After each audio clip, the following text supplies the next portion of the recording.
tiap sebentar buka smartphone. Oke. Itu menjadi tantangan di era sekarang. Ini menarik sih, karena orang rata-rata ketika ibaratnya gabut, istilah Ya, sekarang, makan gaji buta, nggak ada kerjaan apa-apa gitu ya kan.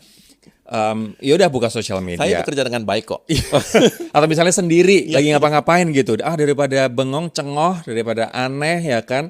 Akhirnya buka sosial media. Dan terlihat sibuk itu seolah-olah menyelamatkan kita. Ya, Dari judgement, dari pandangan orang, kita di lingkungan asing, betul. lingkungan baru, misalnya kita datang ke pesta atau datang ke suatu acara sendiri, langsung buka. Karena ini adalah escape kita, Bang. Betul. Dan ini ternyata berdampak buruk bagi otak kita ya. Betul. Tapi gini Pak, aku pengen tanya sekarang.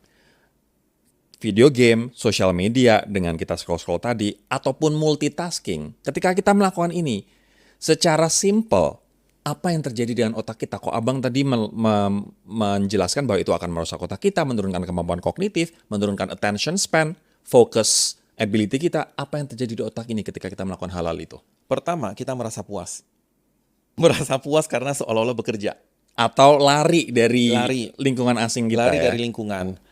Apa yang terjadi pada saat itu, otak kita dipaksa untuk memproses segala macam stimulasi yang ada. Dan perlu dipahami, agar otak itu bekerja dengan baik, tolong pahami satu hal, ia butuh istirahat.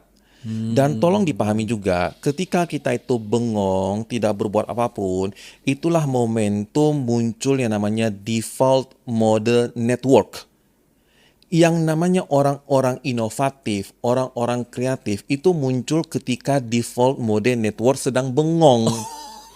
Jadi, sebagai seorang konten kreator atau inovator bagaimana caranya agar muncul ide-ide baru? Sebagai seorang neuroscientist, saya akan berkata, perbanyak Iklah bengong. bengong. Setuju, setuju. Justru di saat bengong itulah otak kita akan menfilter semua informasi-informasi yang ada, muncul ide baru.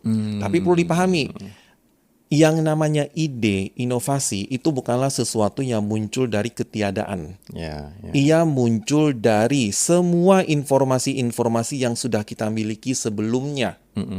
Jadi, agar menjadi seorang inovator ataupun orang yang kreatif, ia pun harus banyak sumber membaca. Oke. Tetapi agar ide muncul, yakinilah, tolong percaya, bengong itu perlu. Yes. Jadi teman-teman, ketika kamu di kantor atau sedang bekerja dan kamu lagi bengong, terus di singgung atasan atau kolega kamu bahwa, woi, kerja woi, bengong mulu. Kamu bisa menjawab, justru gue sedang bekerja.